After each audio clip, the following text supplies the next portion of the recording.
Hi friends, welcome to our channel. So మన Shankara Varaprasad trailer release అయ్యి boss తాండవానికి, boss grace కి, swag కి YouTube అనేది సీనియర్ హీరోస్ తాలూకు అంటే టైర్ 1 సీనియర్ హీరోస్ లో బాస్ కొట్టుడు నెక్స్ట్ లెవెల్లో. అసలు 24 hours లో రియల్ టైం వ్యూస్ వచ్చేసి 25 million వ్యూస్. ఇప్పుడు చూసుకుంటే మనకి 22.3 అప్డేటెడ్ వ్యూస్ ఉన్నాయి. అంటే సీనియర్ హీరోస్ టాప్ 1లో ఉంది. బాలకృష్ణ గారి అఖండ 2 ఇప్పుడు మీ ట్రైలర్ ఓపెన్ చేసి చూస్తే 23 million ఉంది. అంటే లైఫ్ టైం వ్యూస్ అవి. అప్పుడు అఖండ 2 ట్రైలర్ రిలీజ్ చేసినప్పుడు దానికి వచ్చినటువంటి వ్యూవర్షిప్ 24 hours 16 million వ్యూస్ వచ్చింది. సో అంటే మనకి 24 hours లో అఖండ 2 తాలూకు లైఫ్ టైం వ్యూవర్షిప్ని 24 hours లో దగ్గర కొట్టేసిందని చెప్పేసి అనుకోవచ్చు. సో రియల్ టైం వచ్చేసి 25 million వ్యూస్. అంటే ఈ సినిమాలో బాస్ తాలూకు కామెడీని కానీ, బాస్ తాలూకు స్వాగ్ని కానీ, ఆయన ఫైట్ చేసినటువంటి విధానం కానీ, అనిల్ రావిపూడి ప్రజెంట్ చేసినటువంటి విధానానికి కానీ ప్రేక్షకులు అందరూ ఫిదా అయిపోయారని చెప్పేసి అనుకోవాలి.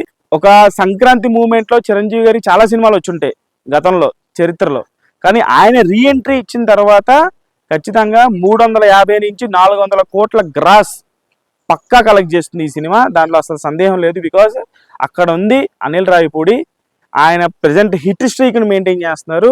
సో ఈసారి ఆయన బాస్తో వస్తున్నారు కాబట్టి, సో బాస్కి స్ట్రెంతే కామెడీ, దానికి తోడు ఫైట్స్, దానికి తోడు ఆయన వన్ లైనర్స్ పలికే విధానం మనం చాలా మిస్ అయిపోయాం. ఒక ఘరానా మొగుడు కైండ్ ఆఫ్ బాడీ లాంగ్వేజ్, ఒక దొంగ మొగుడు, లేకపోతే ఒక జై చిరంజీవ, అంటే ఆయన సెటైరికల్ హెల్దీ కామెడీని మనం త్రూ అవుట్ సినిమా మొత్తం అనేది మిస్ అయ్యాం.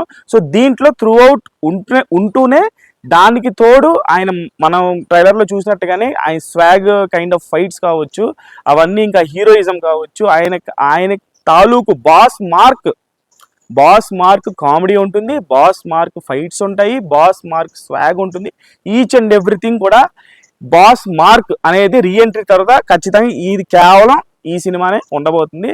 దానికి మనం థ్యాంక్స్ చెప్పాల్సిన అనిల్ రావిపూడి గారికి. అలాగే UBA సర్టిఫికేట్ వచ్చింది, సెన్సార్ రిపోర్టు అదిరిపోయింది, నెక్స్ట్ లెవెల్లో ఉందంట, బ్లాక్ బస్టర్ టాక్ కూడా వచ్చేసింది.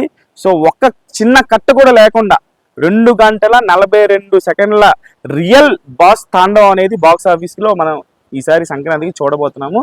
సో చాలా ఎక్సైటెడ్గా ఉన్నాను. మీకు ఎలా అనిపించింది అనేది కామెంట్ బాక్స్లో కామెంట్ చేయండి. మీరు అంతలా సినిమా కోసం ఎదురు చూస్తారనేది కూడా కామెంట్ బాక్స్లో కామెంట్ చేయండి. ఛానల్ లైక్ చేయండి, షేర్ చేయండి, సబ్స్క్రైబ్ చేసుకోండి.